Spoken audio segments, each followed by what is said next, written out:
জয় রাম। আমার রামধনু চ্যানেলে আপনাদের স্বাগত।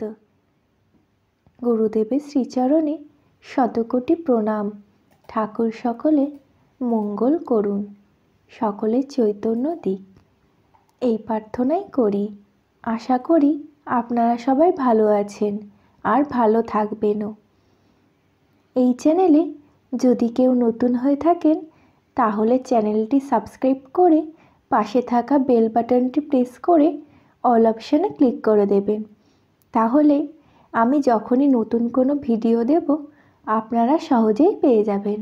আর হ্যাঁ, ভিডিওটি শেষ পর্যন্ত শুনবেন, আশা করি আপনাদের ভালোই লাগবে। জয় গুরু, জয় রাম, জয় গোবিন্দ, গুরু কৃপাহি কেবলম।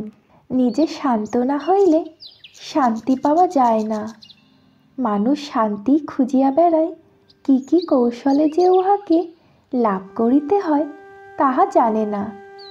ভালো মন্দ জয় পরাজয় লইয়া থাকিলে কামনা বাসনা দূর হয় না এবং চিত্তের উদ্বেগ ও দৈন্য অপসারিত হয় না। ইহার ফলে চিরকাল হাহাকার ও ছোটাছুটি করিয়া জন্ম জন্মান্তরের জ্বালা জুড়াইতে পারা যায় না। এই প্রশ্ন প্রায়শই আমাদের মনে উদিত হয়, কিন্তু কয়জন ইহার মীমাংসা করিতে পারে?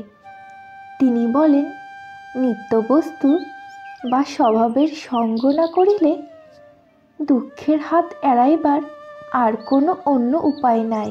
নিজের কর্তৃত্ব বুদ্ধি একেবারে বিসর্জন করিতে না পারিলে শান্তি লাভ করা অসম্ভব।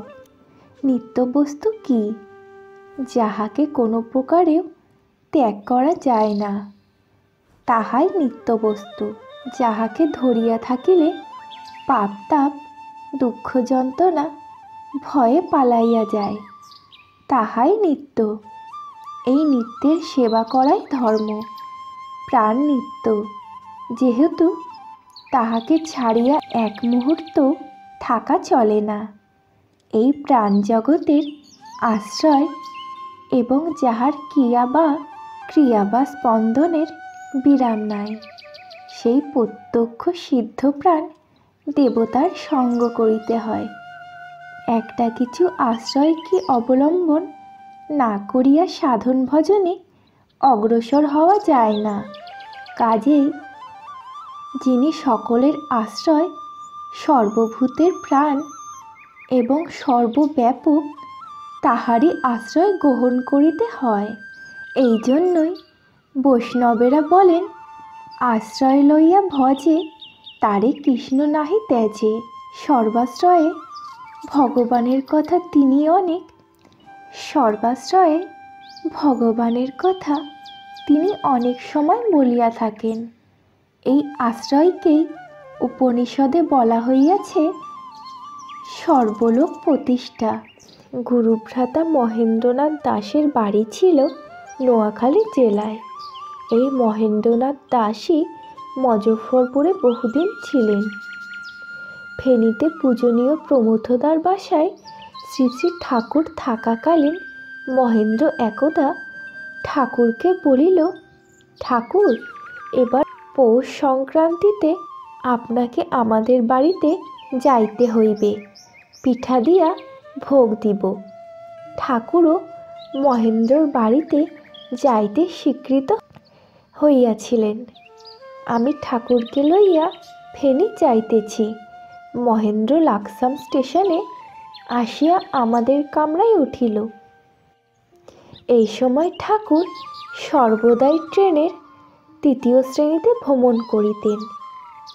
মহেন্দ্র ঠাকুরকে প্রণাম করিয়া তাহার পাশে বসিয়া নানা রকম কথা বলিতে লাগিল।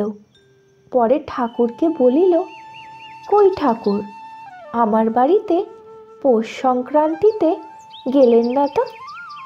মহেন্দ্রর এই কথায় শ্রী শ্রী ঠাকুর একটু হাসিয়া বলিলেন, আমি তো ওই দিন আপনার বাড়িতে গিয়াছিলাম, দেখিলাম আপনারা দুই ভাই দুই ঘরের দরজায় লাঠি হাতে করিয়া দাঁড়াইয়া আছেন। আপনাদের দুই ভাইয়ের কাণ্ড কারখানা দেখিয়া চলিয়া আসিলাম। ঠাকুরের এই কথা শুনিয়া মহেন্দ্র একেবারেই হতভম্ব হইয়া গেল। আমিও বিস্মিত হইয়া তাহার নিকট ঘটনাটি জানিতে চাহিলাম। মহেন্দ্র তখন আমাকে বলিল, সত্যই আমরা দুই ভাই সংক্রান্তির দিন সন্ধ্যাবেলায় ঝগড়া করিয়া দুই ঘরের দরজায় লাঠি হাতে দাঁড়াইয়াছিলাম। আমি মহেন্দ্রকে বলিলাম, শ্রী শ্রী ঠাকুরকে কেহই ফাঁকি দিতে পারে না।